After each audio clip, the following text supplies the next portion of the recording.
All right. Good morning or good afternoon, everyone. I see that people are joining us. Welcome. Welcome to this webinar titled Gender Disinformation, Synthetic Abuse, and Political Violence.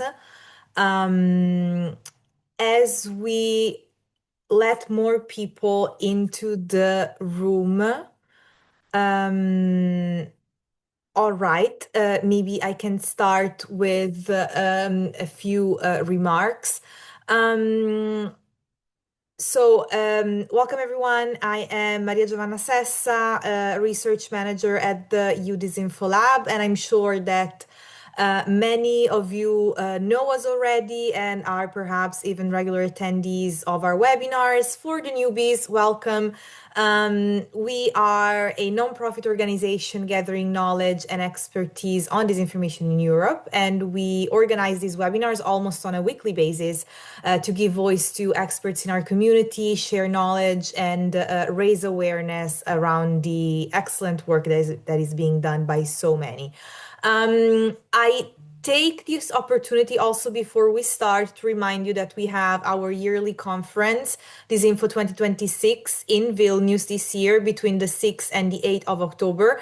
And the call for proposals is still open for 2 more days. So hurry up and submit your proposal. I hope to see you all there. And now to resume with our housekeeping rules, let me share a few things. As you might have noticed, stepping into this virtual room, the webinar is being recorded and it will be uploaded on our YouTube channel and on our website.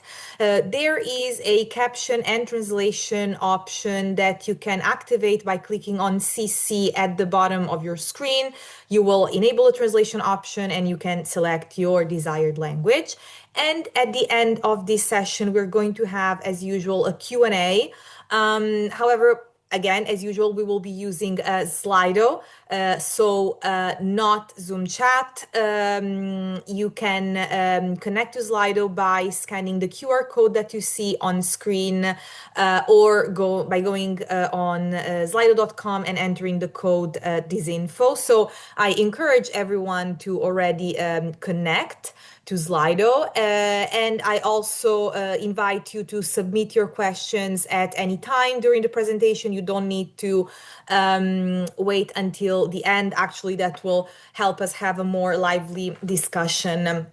To get you acquainted with the tool, you can already start typing in a reply to our usual question about where you are joining us from. So let us know. From Vilnius, fantastic, where our conference is happening, from Madrid, Sweden, Brussels, Riga, Geneva, Berlin, Groningen, of course, our speaker today. I am based in Milan myself. Rio de Janeiro, fantastico, love it. So welcome everyone. And the other question that will follow this one is what sector do you represent? Let's see. A lot of NGOs for now, academia, international and EU institutions, business and media, and it's growing. But we have a good civil society representation as usual, and we're very happy about it. Great. So now that this is done, let's delve into today's topic. Today, we will speak about gender disinformation as a form of violence, especially in times where generative AI models are impersonated and undressing women. So our speaker will navigate us through the so-called triangle of violence, of gender disinformation, and introduce us to the Force to Quit initiative, which is a brilliant initiative that maps women in position of power and visibility that had to resign from the public arena due to violence. And today's speaker for this important topic is Dr. Marília Gehrke. She is an assistant professor of media and journalism study at the University of Groningen. and the creator, of course, of the crowdsourced initiative Forced to Quit. Her research interests cover gender disinformation, fact-checking, AI and data journalism, and transparency as well. And previously, she was a fellow at the Digital Democracy Center at the University of Southern Denmark, where she was involved in the Trust and News Authenticity Project and the Weizenbaum Institute in Germany in the Platform Algorithms and Digital Propaganda Research Group. So welcome, Marília, and thank you so much for joining us. The floor is yours, and I will see you later for the Q&A. Yeah, thank you so much, Maria Giovanna, and thank you everyone for attending this session. I will start, of course, by sharing my screen. See a list of references. Let me quickly go to the correct one, and here we go. All right, so we're going to talk today about gender disinformation, synthetic abuse, and political violence, and the project called Forced to Quit. And I will go into the details as we move forward in this presentation. But before we dive in, I just want to make sure that you know that I'm going to talk about violence, right? So this means that this presentation will cover topics such as sexual abuse and violence against women. So if this is a sensitive topic, have that in mind. That can be sometimes tough to discuss these aspects. And in today's agenda, I will first say a few words about me, but I was already very well introduced. Then I'm going to talk a bit about the state of affairs in society, media, and politics. Then I will bring Forced to Quit to the conversation, which is a crowdsource-based project that maps female politicians, journalists, and activists who had to resign due to violence. Then I will talk about gender disinformation itself and a triangle of violence, and I will propose a few actions for us to move forward.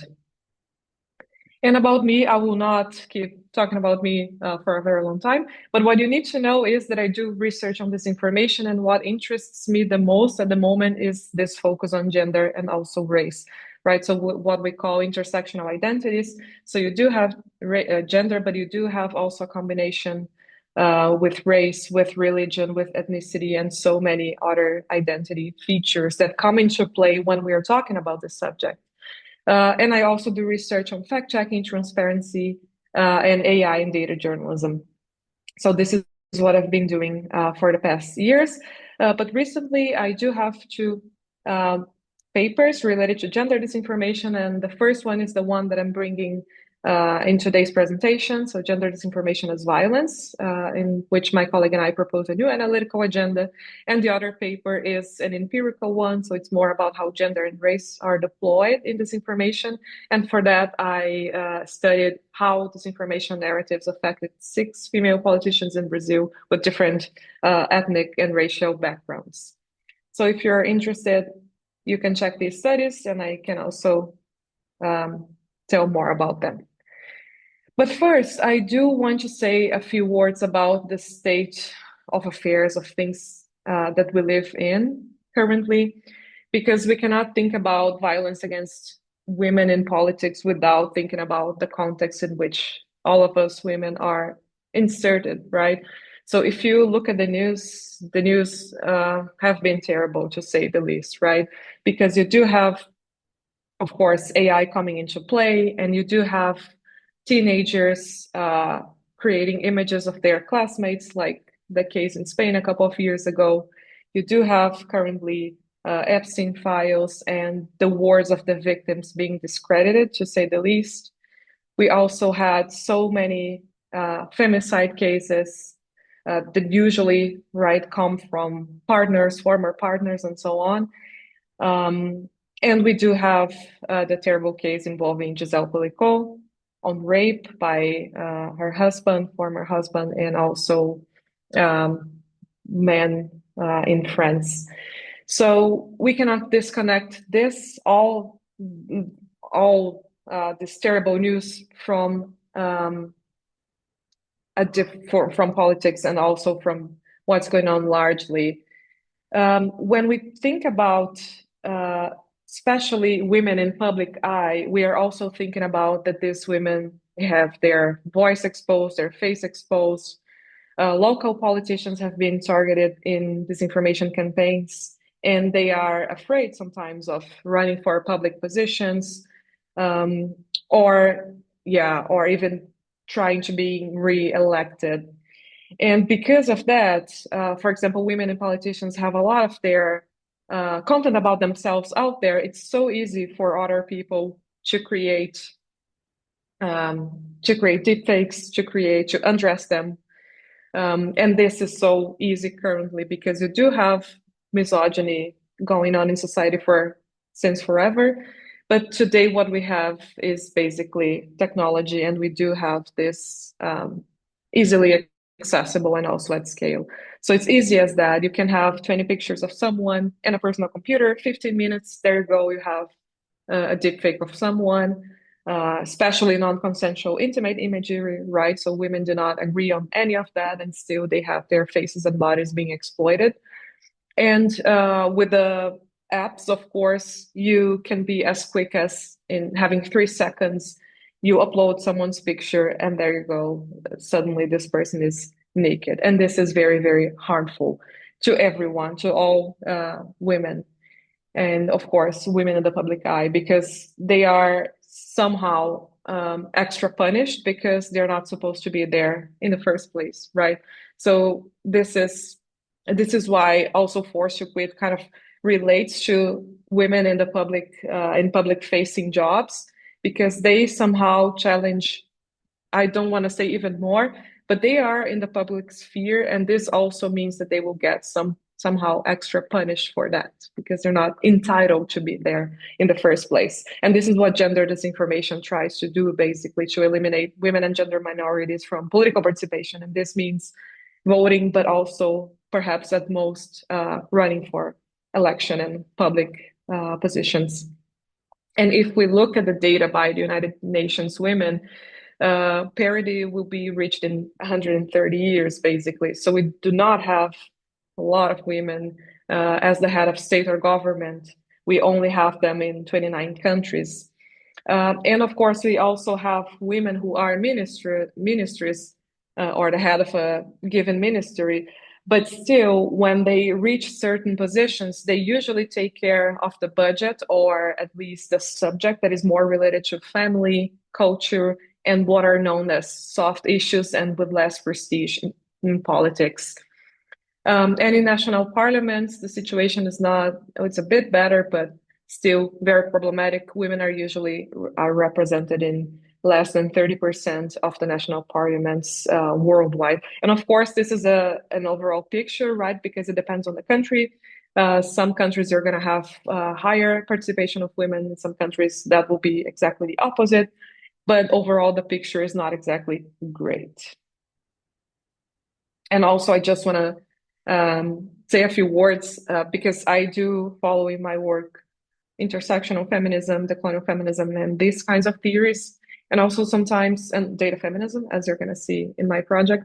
But sometimes the problem with official data is what's hidden in there, because even if we discuss gender parity or equity or equality, which are adjacent terms and very similar in that sense, it's really what's missing, right? Because here we are thinking about the big picture, we're thinking about the numbers, but are we thinking about the conditions that allow these women to continue in power or even to run for a given position?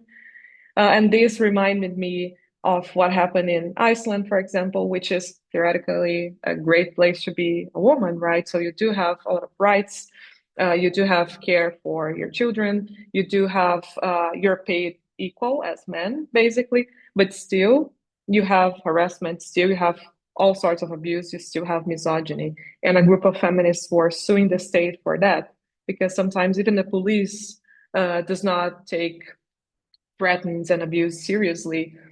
And this also means that the state cannot protect women properly, and they have been subjected to abuse, to violence, and so on. So even in those so-called paradise for women, still the situation is complicated. And sometimes the figures, the statistics, they hide a bit of what's going on in that sense. So we don't know what's in the background sometimes. And also about this, it's really, and this I'm already kind of moving towards forced to quit here. because that was something that I couldn't find. I was trying to, for my own research and also grant applications, I was trying to find data on how many women had to resign or who were forced to quit due to violence, including gender disinformation. And I was never able to find one place with all the data. We do have the United Nations Women, we do have other governmental data, we have reports here and there, but finding information on those who decided to resign, that was really hard. And that's basically the gap that I was trying to tackle with Forced to Quit. But a few reports or studies that I could find show that, for example, in the Netherlands, which is where I'm based on currently, female politicians are more inclined to quit than their male counterparts. And this is in relation to aggression and online violence. So sometimes reports and studies differentiate.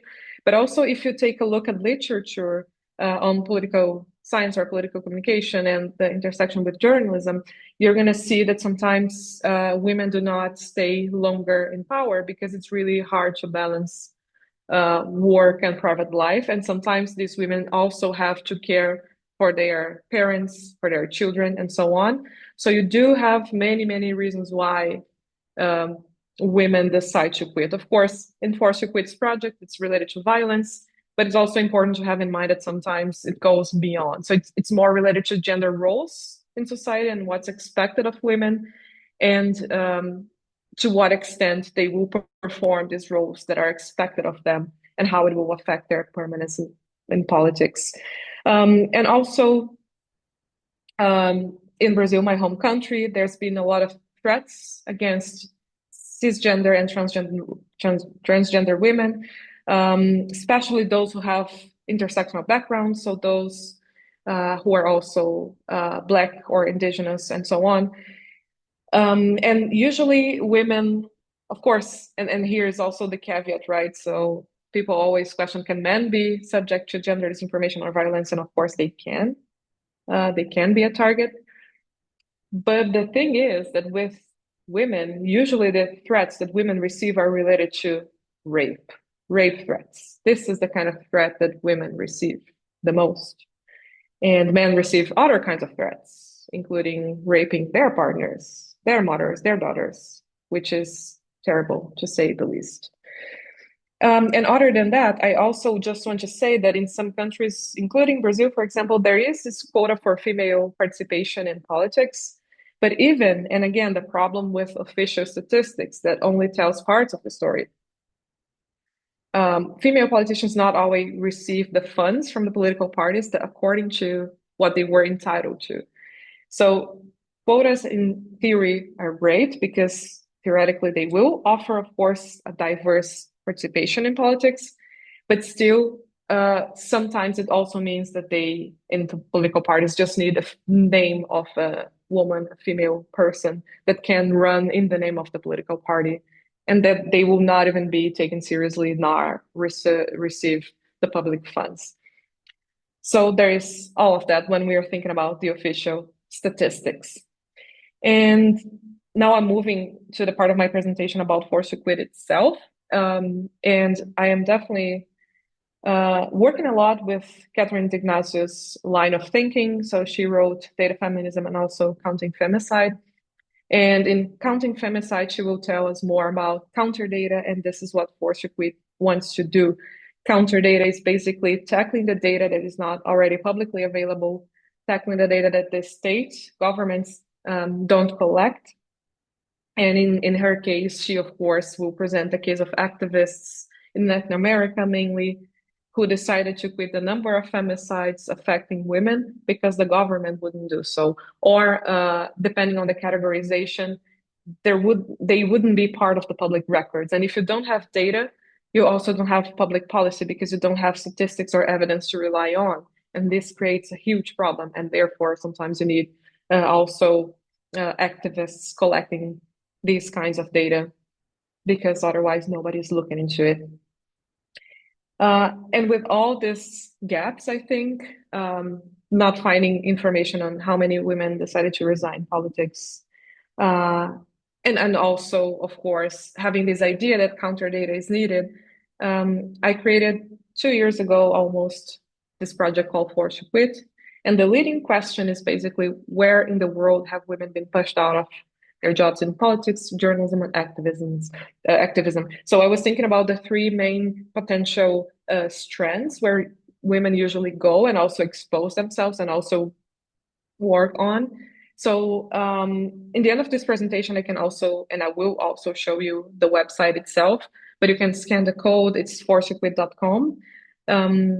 And basically what I need is people's expertise from their own home countries to help mapping where women had to quit their jobs. And also, of course, here at the bottom, you can see the full credits. Also, I appreciate my colleagues' work at the university because they helped me to put together the map and also the website. And it's a collective effort for sure.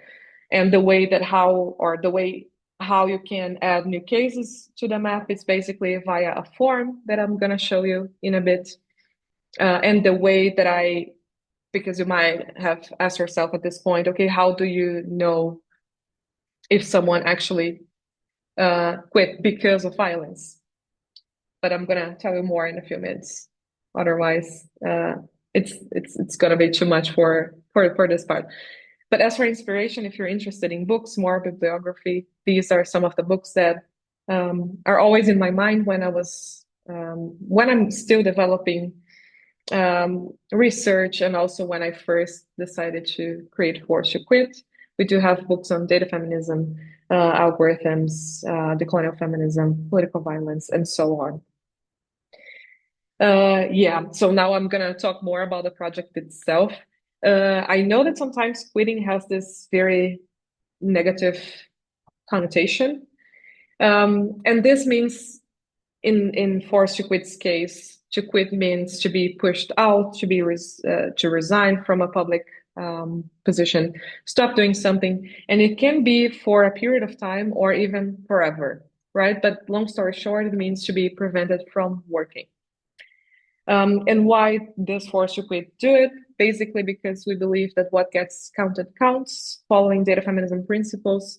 And we do think that this map can be used as a resource in journalism, research, and public policy. So, of course, as members of the audience, you can add new entries. I will, of course, check what you submitted and I will validate the claim. But you can also download the data and reuse it. It's Creative Commons. So the idea is that it's built by the community, but also for the community, which is quite important, I think. And also perhaps in order to generate public policy. And how does Force to Quit do it? So the way that Force to Quit works is, if you can think about all levels, so it can be at city level, state or province level, national level, international level. If you think about a woman, self-declared woman, right? So it can be cisgender, transgender.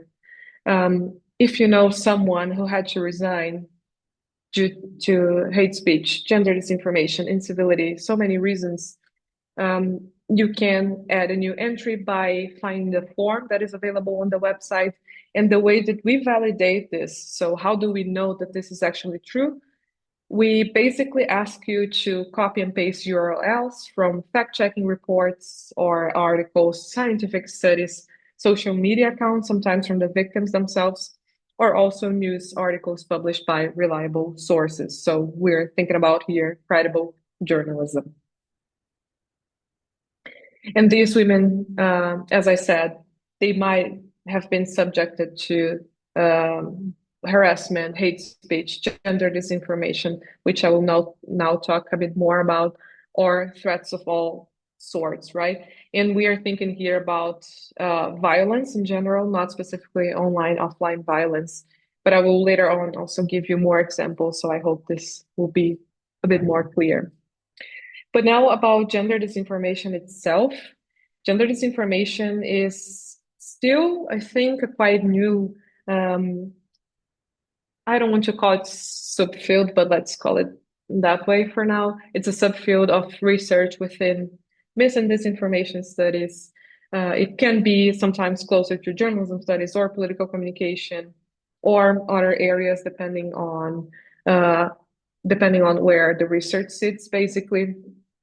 And in the past, it has been defined as a subset of online gender abuse that use false or misleading gender and sex-based narratives against women, with the ultimate goal to perpetuate falsehoods about women in public-facing jobs to eliminate their participation in these spaces.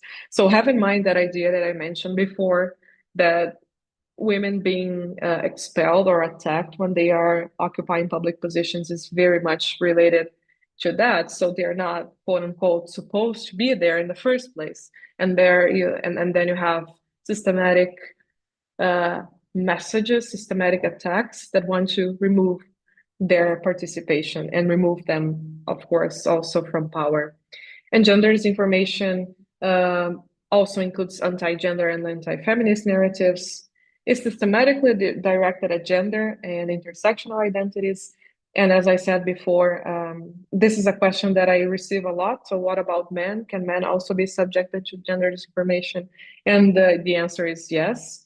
But we also, so I'm developing a theoretical framework about this with another colleague, and we've been reflecting a lot about it because at a content level, men can also be subjected to gender disinformation, of course, especially if they do not comply with what is expected of the ideal of masculinities, right? So if they do not perform accordingly, they will also be punished, of course, at a content level.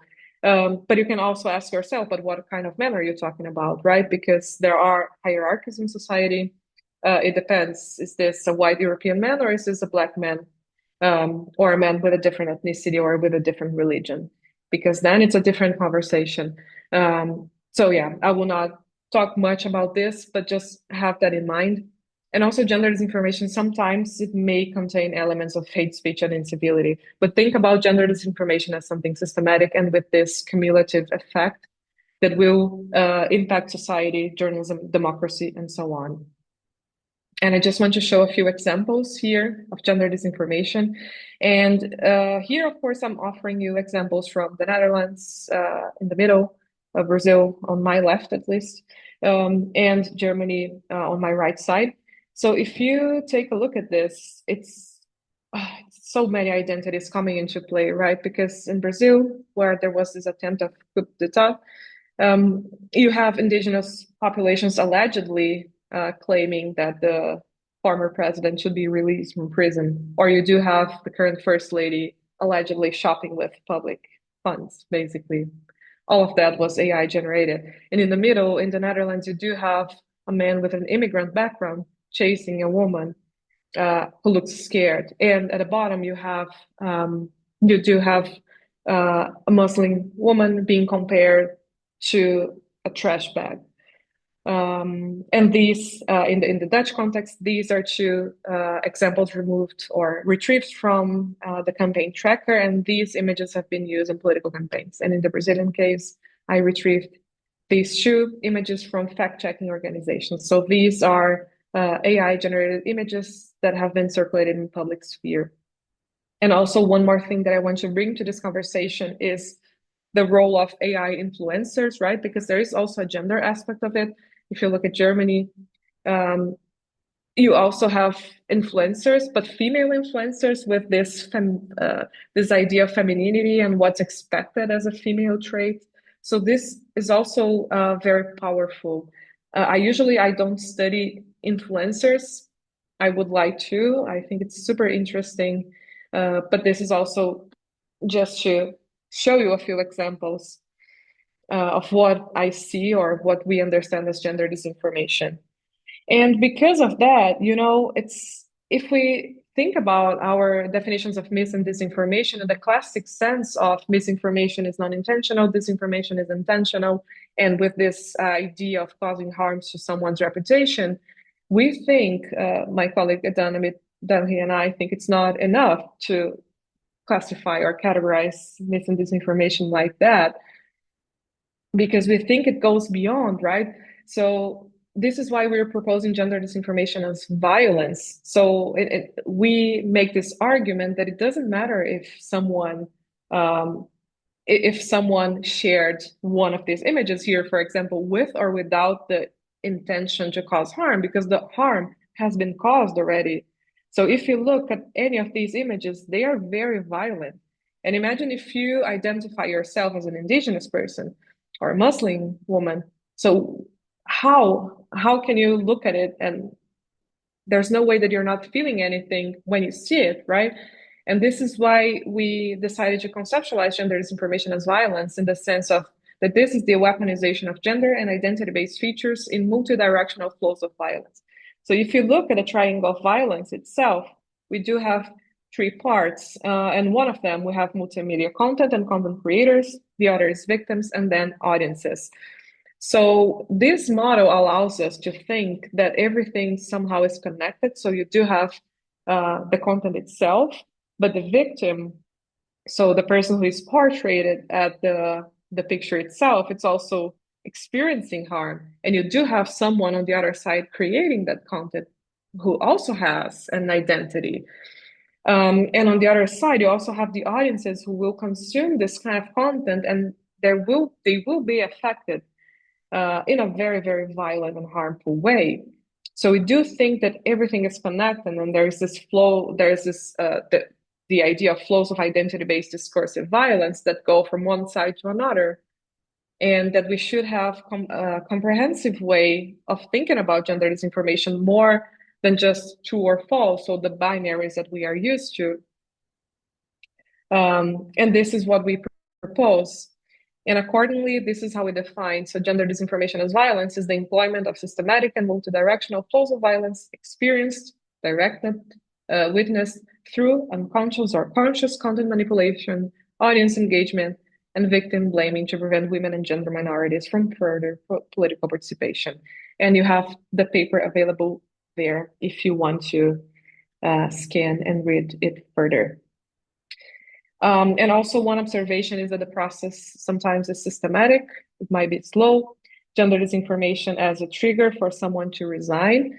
And of course, now I'm getting back again to force to quit, and it doesn't mean that gender disinformation is always the reason in this project, but it's one of the reasons. So we do have Sanna Marin's case in Finland, right? So there was the video a couple of years ago, the parting video, which caused such a everyone was talking about it. It became very public. She had to she had to run some tests to show that she was clean.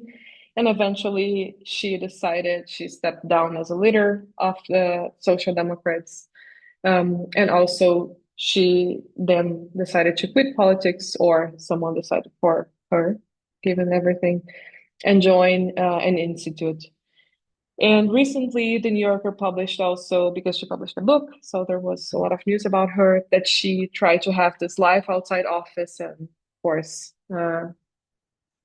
like they would say at BBC's news coverage, women are not exactly entitled to have it all. And then she eventually quit politics. So this is one example from forced to quit. But you do have also other examples. So Marielle Franco, for example, a council woman. She was a council woman in Rio de Janeiro, and she was murdered in 2018. And she represented everything that usually patriarchal structures doesn't want in society. Basically, she was a Black woman, queer woman. She was a mother at a young age, and of course she would defend the right of minorities and also the right of those who lived in favelas in Rio de Janeiro. And eventually she was murdered. Marielle and her driver were murdered when they were heading to a political event. And well, she was definitely forced to quit. And also the fact that so many articles, so many also media framing related that actually were gender disinformation circulated after her death, and they are still available, these narratives. You can still easily find them. So there's still this idea of trying to undermine her reputation even after her death. And with that, I also am moving towards the end of my presentation. And I do think that if we think about solutions, today's webinar and also what EU Disinfo Lab has been doing with presenting webinars, bringing guests and talking about gender disinformation and other important topics is one way of moving forward, and it's definitely one solution. I do think that getting together in communities and also basically putting our heads together to think about solutions, working with crowdsourcing and counter data can be very, very powerful as a solution to move forward and try to prevent or combat gender disinformation. And journalism fact-checking, at least in my point of view, they also have an important role. And in journalism, of course, it goes beyond reporting. It's more about being careful when reporting. What's very common in journalism when we're talking about violence against women, well, all women, but also women in politics, is that sometimes facts are framed as one-off. So they are usually portrayed, someone died, someone was a victim of femicide, or someone was a victim here and there. It's usually treated as one thing, but not as a societal problem that has to be addressed. And also fact-checking organizations such as Maldita, but others that came first, they also had projects or still have projects in which anti-gender or anti-feminist narratives have been disclosed and have been addressed. And one way to do it or to move forward is definitely with debunking, which is basically educating people before they fall for misinformation as a whole. And this is also, in my view, one potential approach. And for the media, of course, trying to follow some guidelines such as the Beijing Declaration and Platform for Action that says, for example, that there should be a decent instead of a biased coverage related to women in the media. And with that, I will end my presentation and I will quickly show you Force to Quit. So if you want to access Force to Quit with me, this is what you see, forcetoquit.com. This is the first page. And if you scroll down, you can see the project. You can read the manifesto. But when you click on check data, this is what you get. This is the map that we assemble together every time you submit new entries. And if you click here, you also have information. You have the name of the politician. You do have a picture. You do have their circumstances and also URLs to explain a bit further of what happened. And this is basically true for all of them, so all cases. So you do, it's important that you, of course, offer context and the situation involving someone's decision of quitting. And how you do it, so this is how you check data. You basically scroll down to get involved and you click on fill out this form.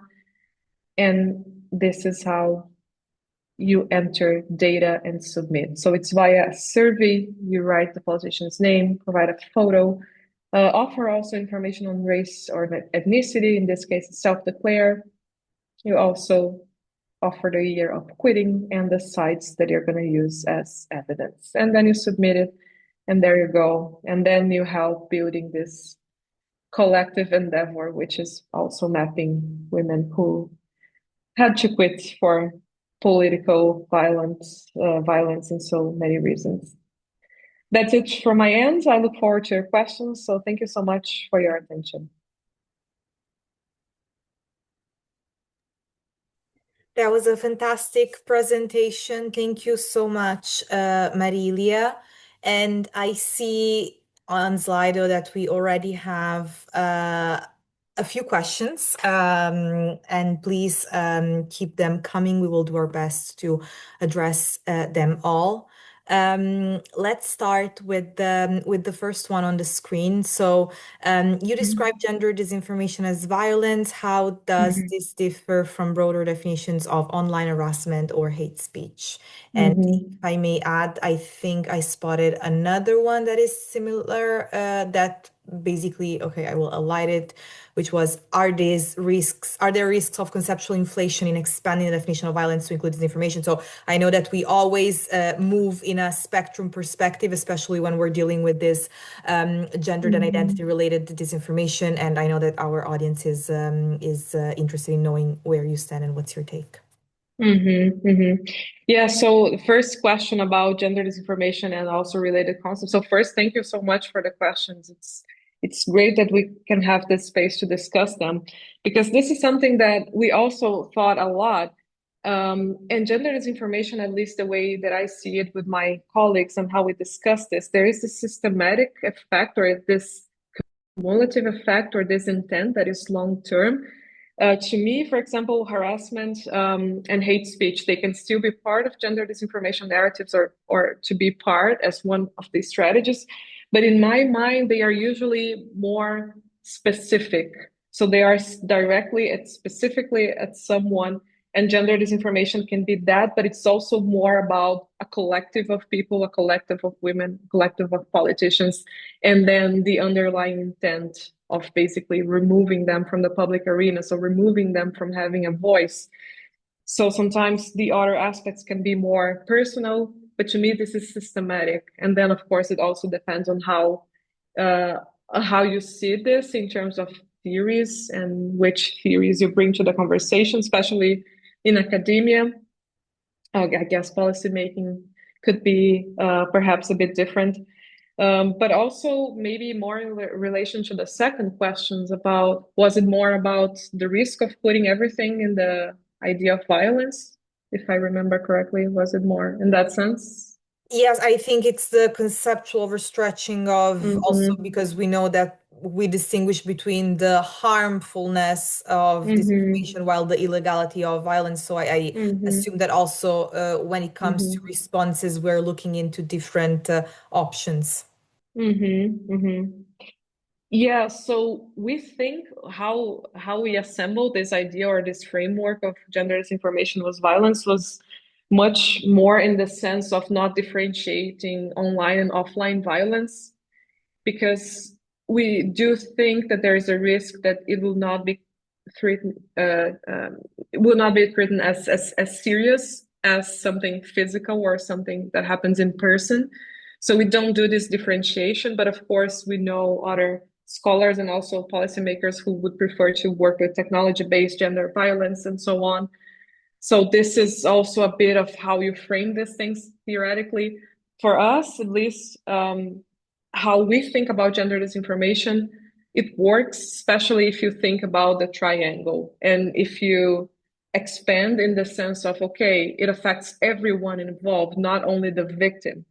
So this was also our claim that sometimes in policymaking, it can be a bit hard to see all the implications, but the harm has been caused. And then it has been caused in so many ways, so many layers, and to different people. So that was our idea a bit. So to expand instead of just the victim, but expand to the triangle, so more people affected, and also in the sense of not differentiating online, offline violence, because it's still violence. Even if you don't intend to cause violence, violence has been caused. Yeah. Thank you. And actually, speaking of the triangle of violence, which you mentioned, Pablo Mm-hmm. asks, how do you assign responsibility in the triangle of violence, particularly to Mm-hmm. bystanders, influencers, or journalists who may unintentionally legitimize or spread gender disinformation? Mm-hmm. Mm-hmm. Yeah, that's a great question. So in our model, we offer specific methods. So people could, for example, if they want to employ the triangle of violence, ideally there should be the employment of methods, one per each side of the triangle, but also uh, the triangle or parts of the triangle can be deployed separately.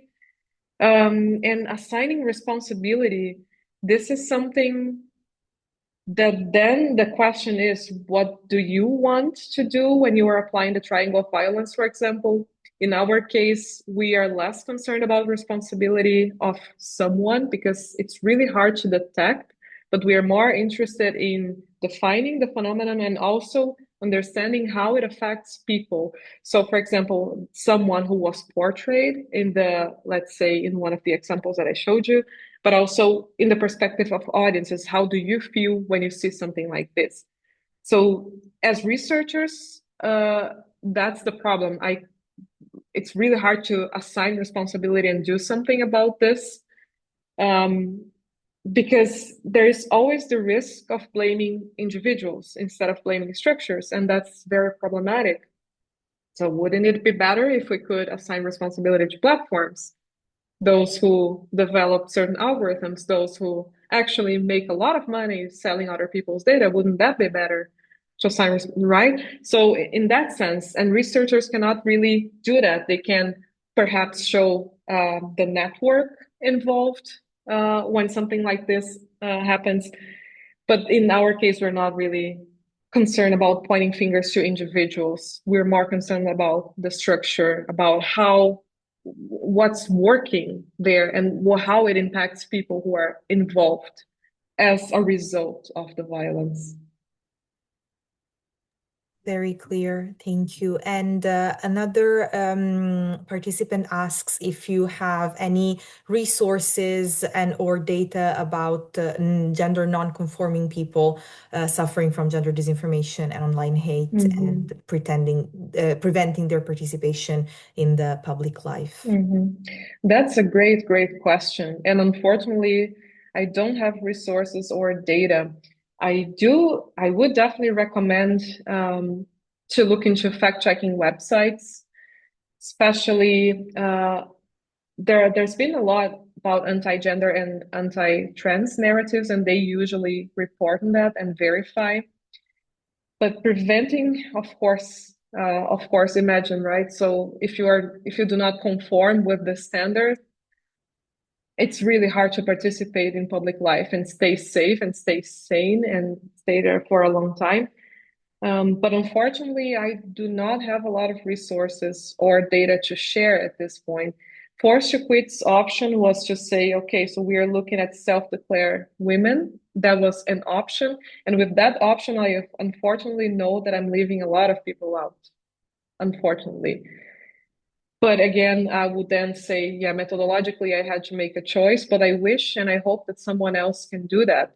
I think I'm almost sure. A colleague told me the other day that in Denmark, there is a fact-checking organization or an emerging one specializing in discourse related to transgender people. So that can be a start somehow. So other people are also bringing these concerns. So thanks for the question. Yeah. Of course. The next questions, I think, can be probably addressed together in the sense that they are rather methodological ones. For instance, asking about what are the methodological challenges that arise when crowdsourcing sensitive data, if the women listed in the database, in case they are not the ones proposing their situation, of course, if they are informed, and then, I mean, implicitly also answering whether the database accounts for both experienced and witnessed violence.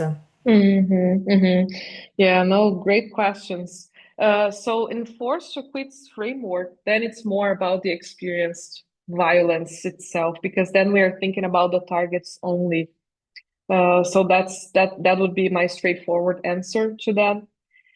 And thinking about methodological challenges, it's a great question. It makes me think about it every time that new cases are added, because of course today Forced to Quit has more prominent cases. So really, women in public arena, women who are very known, they are usually occupying relevant positions.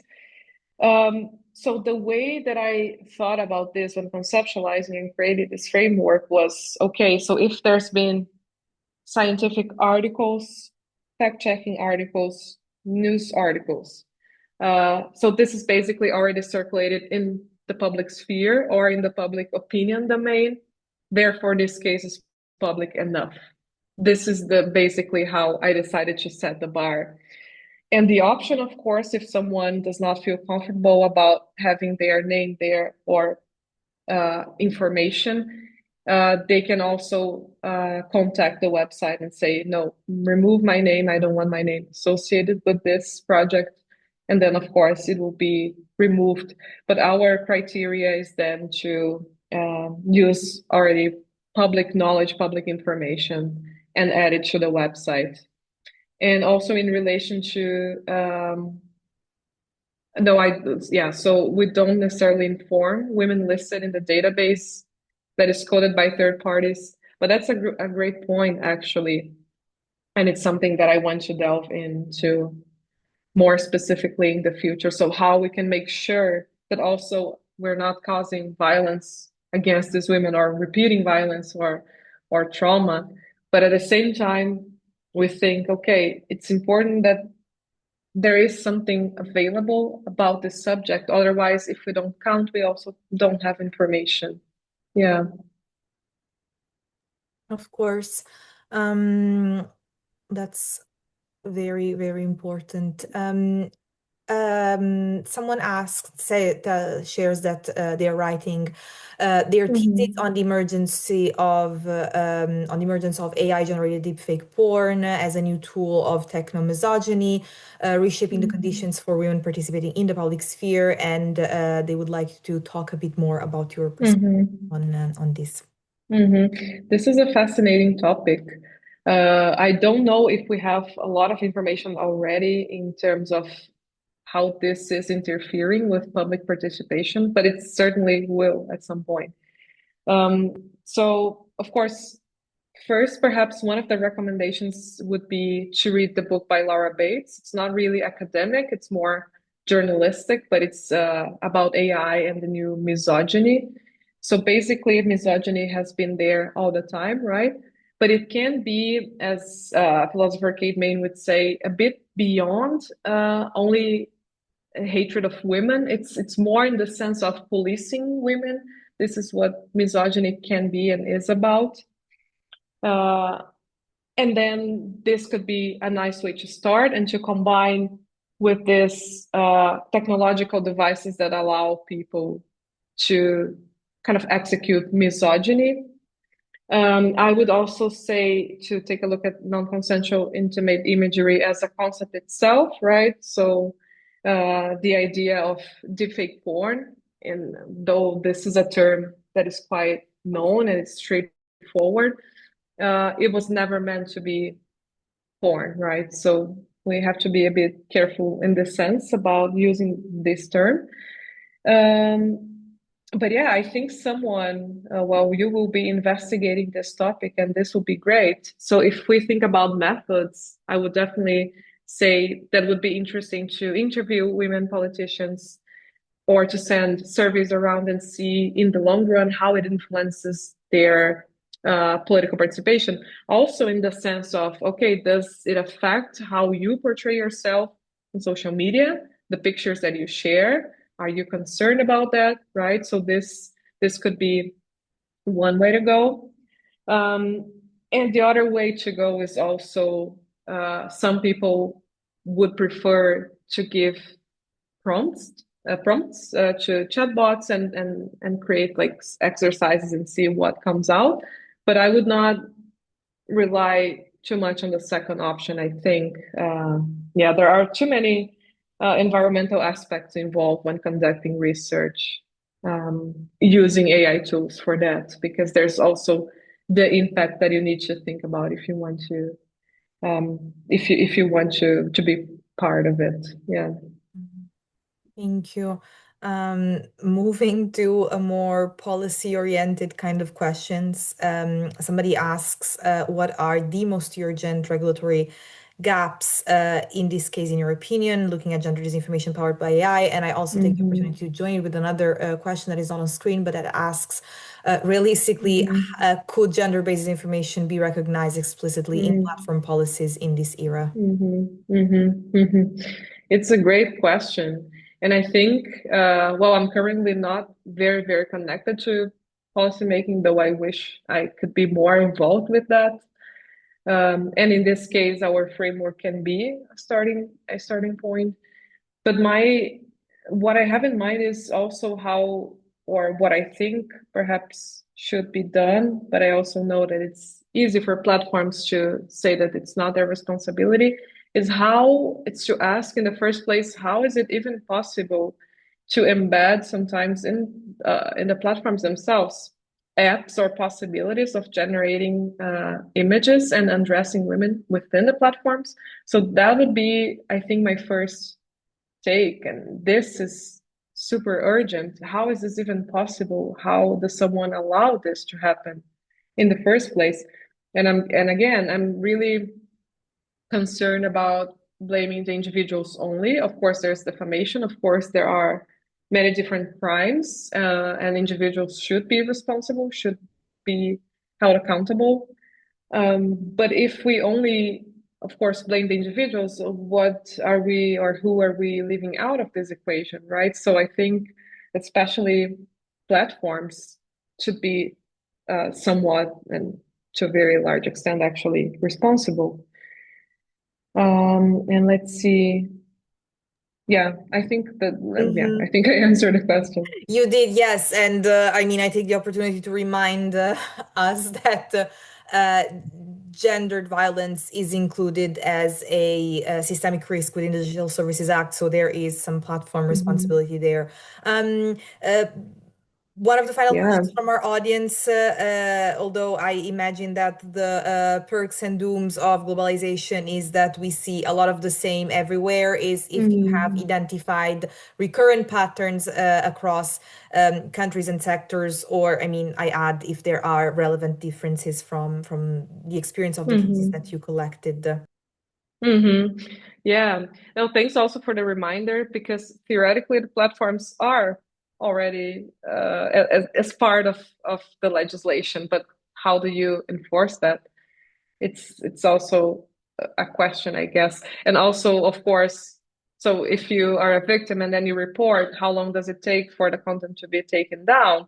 All of these questions, right? So when I said enforce, it was also more in that sense. So how do you make sure that you have action that is quite fast and do something about it? And also thinking about the moderators themselves, looking at the content and how violent that can be, right? And it's a long conversation. And in terms of patterns, yeah. So I still want to do broader study. Uh, but what I can say, so from what I've seen, and not exactly more, let's say, anecdotally, so by looking at and diving into fact-checking websites and narratives in terms of gender disinformation are usually are anti-gender narratives or narratives that are, or for example, say that women had better lives under dictatorship, so trying to bring this back. When you have elections or when you have floods, you do have other forms of gender disinformation, and you do have a lot of blame assigned to migrants, and that migrants are used money from the government and from the state. So that's also very related. And also that women from a certain religion, that they are using the money and the funds from the state and having sometimes children because they still want to rely on that. So this is also something that goes beyond one country. But also, I think that usually there is this baseline for gender disinformation with stereotypes, with certain ideas and gender norms to be exploited. And then the same baseline narrative goes to different countries and it's exploited in different ways according to the country itself or more context based to make sense to the population who lives there and who is embedded in a given context. So this is really something.